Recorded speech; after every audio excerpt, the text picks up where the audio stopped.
बिस्मिल्लाहिर्रहमानिर्रहीम अस्सलातु वस्सलामु अलैका या ख़ातमन नबीन। अस्सलाम वालेकुम स्टूडेंट्स, इंग्लिश 001 के हम फर्स्ट असाइनमेंट डिस्कस करेंगे आज इंशाल्लाह। फ़र्स्ट ऑफ़ ऑल बच्चों, आपने ये देखना है कि लेसन नंबर 6 से टू 9 यानी कि 6, 7, 8, 9 ये 4 लेसन से आपकी असाइनमेंट आई हुई है। तो आपने पहले जो श्योर करना है ये चारों के चारों आपने लेक्चर्स लिए हैं, और अगर आपने नहीं लिए तो काइंडली आप इसको वीडियो को यहाँ ही पास करके अपने लेक्चर्स कंप्लीट करें, उसके बाद आप असाइनमेंट की तरफ बढ़ें, ठीक है। और आप असाइनमेंट्स के 20 इस असाइनमेंट के 20 मार्क्स हैं आपके, ठीक है, जो इंक्लूड होंगे आपके इंशाल्लाह एग्ज़ाम्स में, और फिर वो उस तरीके से आपकी ग्रेडिंग जैसे होती है।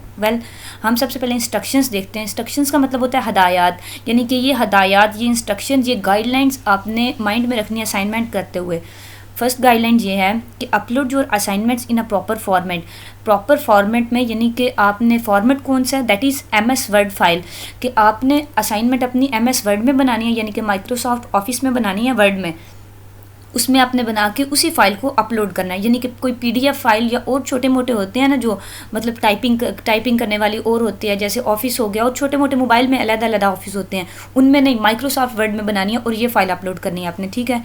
ये बात माइंड में रखनी है आपने। दूसरा, corrupt files will be avoided 0 marks. Corrupt file means अगर तो आपके सिस्टम में कोई वायरस है, या आपका जो MS वर्ड है, MS ऑफिस, उसमें कोई वायरस है, तो ऐसा होता है समटाइम्स आपकी फ़ाइल जो है वो करप्ट हो जाती है, ख़राब हो जाती है।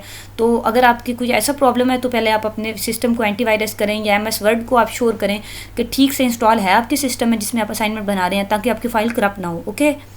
सेकेंड है, the assignment should be zoomed in at 100%, यानी कि असाइनमेंट जूम इन 100%। ये देखें, ये आप जो आपका टेक्स्ट है असाइनमेंट का, आपका जो फाइल है, ये मैंने MS वर्ड में खोली हुई है। ये देख रहे हैं बच्चों, ये नीचे ये देखें, ये राइट साइड पे नीचे ये 176% यहाँ लिखा हुआ है, यानी कि ये 176% मैंने इसको जूम किया हुआ है। तो अब मैं इसको 100% करने लगी हूँ। ये देखें, ये एरो है, ये देखें यहाँ से ये 100%, ये अब नज़र आ रहा है आपको, ये 100 लिखा हुआ है। तो आपकी असाइनमेंट 100% पे होनी चाहिए, ठीक है। मैंने इसको ज़्यादा रखा हुआ था क्योंकि आपको अब देखें ना, छोटा हो गया, नज़र नहीं आ रहा, लेकिन आपकी असाइनमेंट ऐसे 100% होनी चाहिए, ठीक है।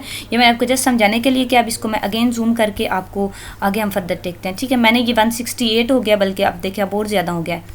अब ये देखिए, यहाँ नज़र आ रहा है ना आपको, 178% मैंने जूम किया हुआ है, लेकिन आपने कितना करना है, 100% जूम। अपनी असाइनमेंट जो बनाएंगे वर्ड में, वो 100% जूम करनी है आपने, ओके।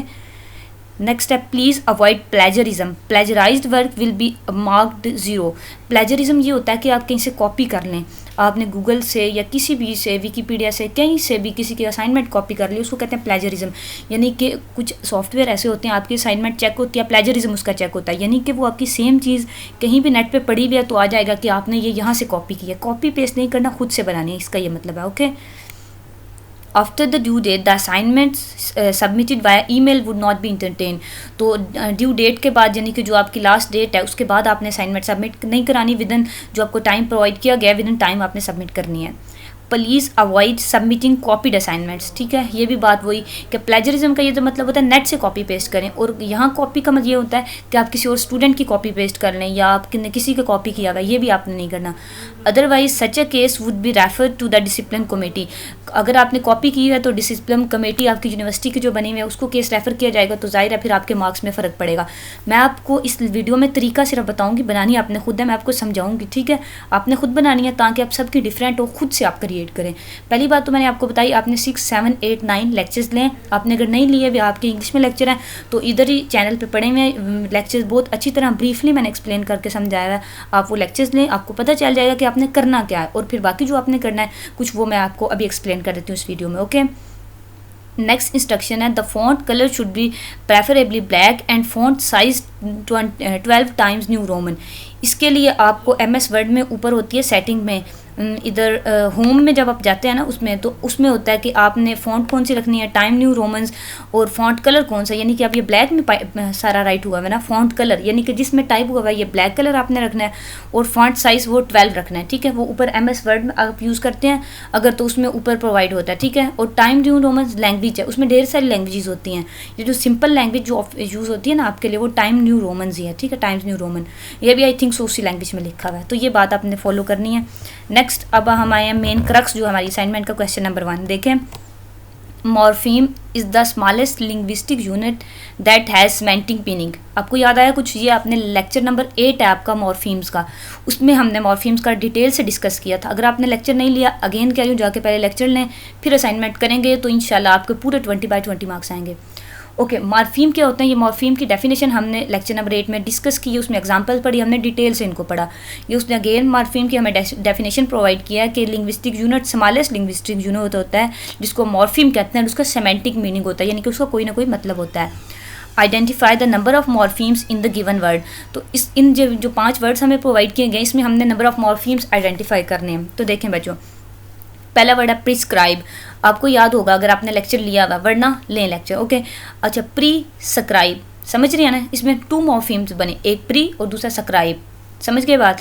तो अब मैंने आपको जस्ट बताया है, आपने क्या करना है, आपने जब एमएस वर्ड में अपनी फाइल बनानी है, आपने लिखना है कि इसमें 2 मॉर्फीम है, एक मॉर्फीम ये है, दूसरा ये है, और आपने थोड़ा सा उसको एक्सप्लेन अपने वर्ड्स में करना है, ठीक है? मैंने आपको हिंट दे दिया, बाकी आपने अटैम्प्ट खुद करना है, क्योंकि अगर मैं आपको सारा प्रोवाइड कर दूंगी तो सारे बच्चे ये कॉपी पेस्ट करेंगे, प्लेजरिज्म आएगा और आपकी कॉपीड असाइनमेंट होगी, इससे आपके ग्रेड्स पे इफेक्ट होगा, ठीक है? इसलिए जस्ट मैं आपको गाइडलाइन प्रोवाइड कर रही हूँ, आप इसको लें और आप अपनी असाइनमेंट खुद से बनाएं। इसके मॉर्फीम मैंने आपको बता दिए कितने हैं और कौन कौन से हैं, ये आपने बता के थोड़ा सा 1-2 लाइंस खुद से एक्सप्लेन कर देनी है। ऐसे ही नेक्स्ट वर्ड है इन अनबिलीवेबल। इसमें देखें, इसमें तो ये 2 मॉर्फीम हो गए, प्री और दूसरा हो गया स्क्राइब, ओके। हमारा अनबिलीव 2 बन गए और ये इधर तक बिलीव और तीसरा हो गया एबल। इसमें 3 मॉर्फीम्स हैं, ठीक है? आपने बताना है 3 मॉर्फीम्स है इसमें, और 3 मॉर्फीम्स वाली को क्या कहते हैं ये भी हमने लेक्चर नंबर 8 में पढ़ा है। आपने उसमें देखना है कि जिसके 3 मॉर्फीम्स उसको हम कहते क्या हैं, वो भी आपने इसमें मेंशन करना है। जब आप बताएंगे ना आंसर में, इस वर्ड का आंसर लिख रहे होंगे कि इसमें 3 मॉर्फीम है, ये हैं, तो आपने वहाँ बताना है कि इसको हम ये कहते हैं, ठीक है? अब ये गिटार, ये इसमें एक ही मॉर्फीम, आई थिंक ये एक मॉर्फीम वाले को क्या कहते हैं, क्या कहते हैं भला एक मॉर्फीम वाले को? ये भी मैं नहीं बताऊंगी आपको, क्योंकि लेक्चर नंबर 8 में मौजूद है, आप उसको लें, कंसल्ट करें तो आपको पता चलेगा इसको क्या कहते हैं। तो आपने खुद ही लिखना है कि इसको ये कहते हैं एक मॉर्फीम, जिसमें मॉर्फीम कोई नहीं है, एक मॉर्फीम है, इसको कहते क्या है, ठीक है? ये भी आपने खुद लिखना है, मैं आपको नहीं बताऊँगी, ओके। जेंटल मैनलीनेस, इसमें बताएं, जेंटल एक हो गया, दूसरा मैन, तीसरा ली और चौथा हो गया नेस, ओके। इसमें 4 मॉर्फीम्स हैं, यह भी आपने आगे एक्सप्लेनेशन देनी है इसकी ज़रूर। और इसमें डी, नेशनल, नेशनल नहीं बल्कि नेशन, और एलिजेशन, इसमें भी 4 मॉर्फीम्स हैं, डी, नेशन, अलीजेशन, ओके। ये भी 4 मॉर्फीम्स वाला है। ये क्वेश्चन 1 हमारा हो गया। अगेन बच्चों बता रही हूँ, इसको एक एक वर्ड के आपने बताने हैं कि इसके इतने मॉर्फीम्स हैं, इतने मॉर्फीम्स वाले को क्या कहते हैं, अगर किसी का एक मॉर्फीम है तो उसको क्या कहते हैं, ये आपके लेक्चर नंबर 8 में है, आपने उसको दोबारा से लेना है और आपने इनकी एक्सप्लेनेशन ज़रूर देनी है। जस्ट ये नहीं बता देना कि 1 या 2 या 3 मॉर्फीम्स हैं इसके, बेशक पूछा हुआ ये है, लेकिन सब बच्चों का फिर ऐसा सेम हो जाएगा ना। आप खुद से इसको डिस्क्राइब करेंगे 2-2 लाइन्स में, तो इससे आपका डिफरेंट हो ताकि आपको अच्छे मार्क्स मिल सकें, ओके। सेकेंड क्वेश्चन देखते हैं। Clustering is the task of grouping a set of subjects in such a way that objects is the same group are more similar to each other than to those in other groups। यानी कि आप जब cluster करते हैं, हमने brainstorming, clustering कुछ थोड़ा बहुत पढ़ा हुआ है, आई थिंक सो। तो हम क्या करते हैं, जब माइंड में हमारी एक बात आती है, हमने डिस्कस भी किया था, हम ये एक चीज़ को लिख के ना, ये देखें दरमियान में, तो साइड पे हम उसको वो निकाल के फिर इससे रिलेटेड ये चीज़ है, फिर हम इसके साइड पे लिखते होते थे, याद होगा आपको। ये उसने ये बताया हुआ कि क्लस्टर करने को ऐसे कहते हैं कि एक चीज़ हम माइंड में ला के, एक सब्जेक्ट को माइंड में ला के हम क्या करते हैं, एक सब्जेक्ट को उसके ग्रुप्स में ऐसे डिवाइड करते हैं, यानी कि सब्जेक्ट आपका इनपुट डिवाइसेस, इसको ये क्लस्टर किया हुआ है, ग्रुप में डिवाइड ऐसे किया हुआ है कि क्या same group are more similar to each other than to those in other group, कि इस ग्रुप की ये जो चीज़ें हम यहाँ लिखेंगे सोच के, तो वो इस ग्रुप से यानी कि इनपुट डिवाइसेस सेम होंगी, यानी कि ज़्यादा सिमिलर होंगी, इससे मिलती जुलती सारी चीज़ें होंगी जो हम इसके साथ लिख रहे हैं, इसके साथ क्लस्टर कर रहे हैं, ऐड कर रहे हैं ब्रेनस्टॉर्मिंग करके। Identify the items that are related to input devices, ठीक है? ये उसने बताया कि क्लस्टरिंग इस प्रोसेस को कहते हैं। तो आपने क्या करना है, इनपुट डिवाइसेस हमारा जो टॉपिक है, इसमें आपने ये ऊपर आपको लिस्ट दी गई है, आपने इसमें से देखना है कि कौन कौन सी चीज़ें आपके इनपुट डिवाइसेस से रिलेट करती हैं। लिस्ट में ये आपके 5 हैं, आपके पास ये 1 2 3 4 5 बॉक्स हैं, आपने 5 बॉक्स में लिखना है। अच्छा, अब हम ये डिस्कस करते हैं इनपुट डिवाइसेस होती क्या हैं। एक इनपुट डिवाइसेस होती हैं, एक आउटपुट डिवाइसेस होती हैं। तो ये कंप्यूटर से रिलेटेड है, अगर आपका कोई फील्ड है तो आपको समझ आ गई होगी, वरना समझें। अच्छा, इनपुट डिवाइसेस, ये देखें ना, वर्ड इन है, इन का ये मतलब होता है कि कोई चीज़ हम ऐड कर रहे हैं, इसमें इन कर रहे हैं। पुट का मतलब होता है पुट करना, डालना, कोई चीज़ हम डाल रहे हैं। और आउटपुट का मतलब होता है कुछ निकाल रहे हैं हम। तो इनपुट डिवाइसेस से आपको पता चल जाना चाहिए वो डिवाइसेस हैं जिनके ज़रिए हम कुछ एंटर करते हैं, कुछ इन करते हैं, कोई चीज़ डालते हैं, ऐड करते हैं।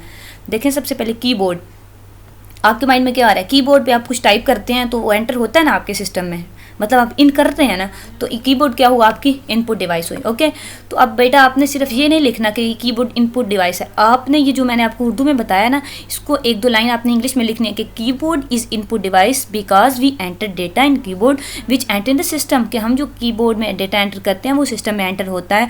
और भी दो चार लाइन्स आपने खुद से इंग्लिश में लिखनी है और ज़रूर लिखनी है। मैं आपको इसलिए नहीं बता रही कि फिर अगेन आपका प्लेजरिज्म कॉपी वाला सिस्टम आ जाएगा, समझा रही हूँ ना, आप खुद करेंगे अच्छे बच्चों की तरह। ओके, कि कीबोर्ड से चीज़ें एंटर करते हैं और वो एंटर होती हैं, इसलिए इनपुट डिवाइस है। स्पीकर्स, क्या माइंड में आ रहा है, स्पीकर में आप कुछ डाल सकते हैं, नहीं, तो उसमें से वॉइस बाहर आती है, वो तो आउटपुट डिवाइस में आएगा स्पीकर, तो ये इनपुट नहीं है। ओके, अब आ गया माउस। माउस से आप कमांड देते हैं तो वो क्या मतलब आप कुछ ऐड कर रहे हैं ना सिस्टम में, यानी कि आपने कुछ माउस से किया है तो वो हो रहा है ना सिस्टम में, यानी कि वो भी इनपुट डिवाइस होगी। जॉयस्टिक्स, अगर आप वीडियो गेम्स खेलते हैं तो आपको पता होगा जॉयस्टिक्स क्या होती हैं, ये भी अगेन इनपुट डिवाइस है।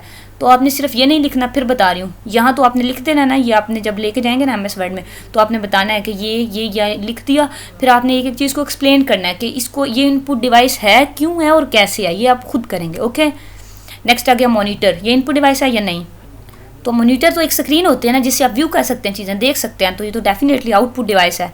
स्कैनर, स्कैनर में चीज़ें स्कैन करते हैं, मीन्स आपने कोई डॉक्यूमेंट रखा स्कैनर में तो वो आपके सिस्टम में खुल जाएगा, यानी कि कोई पिक अगर आपने स्कैन करनी है आप उसमें स्कैनर में रखेंगे ना तो आपके सिस्टम में सामने खुल जाएगी, मतलब वो भी इनपुट डिवाइस है, वो भी एंटर करने के लिए, चीज़ें ऐड करने के लिए यूज़ होता है स्कैनर भी। ओके, नेक्स्ट आ गया आपके पास माइक्रोफोन। माइक्रोफोन से आप क्या करते हैं, यानी कि कुछ बोलते हैं, आप अगर कॉल कर रहे हैं, वीडियो कॉल कर रहे हैं तो आप हेडफोन्स लगाते हैं, उसका एक तो आपके हेडफोन्स होते हैं ना, यानी कि जिनसे आपको आवाज़ आ रही होती है, एक सामने छोटा सा माइक्रोफोन होता है जिसमें आप बोलते हैं आवाज़, तो आवाज़ उस सेकंड पर्सन जो रिसीवर है जिससे आप बात करें उस तक जा रही होती है, तो अगेन माइक्रोफोन भी इनपुट डिवाइस है, बिकॉज जो हेडफोन है वो आउटपुट डिवाइस है, तो माइक्रोफोन क्या है, इनपुट डिवाइस होगी। ठीक है ये क्यों, मैंने आपको रीज़न बताई, आपने खुद लिखने हैं इंग्लिश में। ओके, नेक्स्ट आ गया प्रोजेक्टर। प्रोजेक्टर भी एक स्क्रीन होती है, उसके लिए वो तो आप हमें व्यू करता है, उसमें हम कुछ एंटर या ऐड नहीं कर सकते, तो वो भी इनपुट डिवाइस नहीं है, आउटपुट डिवाइस में आएगा। ओके, नेक्स्ट है लेज़र प्रिंटर।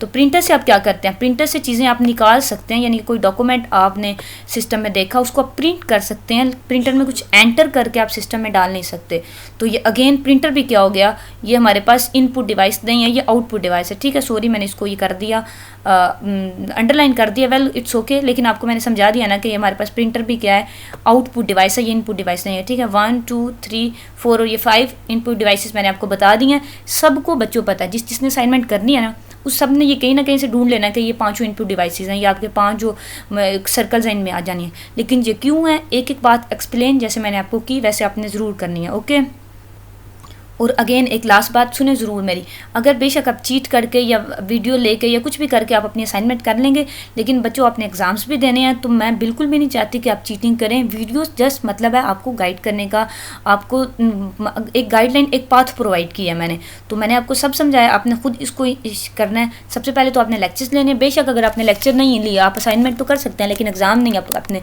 कर सकते हैं टाइम। ठीक है, तो अच्छे एग्जाम्स के लिए, अच्छे ग्रेड्स के लिए आप अपने लेक्चर्स लें और फिर असाइनमेंट को करें, फिर नेक्स्ट आपके क्विज़ भी और असाइनमेंट भी आएंगी और पेपर्स भी, मे बी ग्रैंड क्विज़ हों, तो सब में आपको आसानी लगेगी। ठीक है बच्चों, अपना बहुत सारा ख्याल रखिएगा, बेस्ट ऑफ लक, अल्लाह हाफिज़।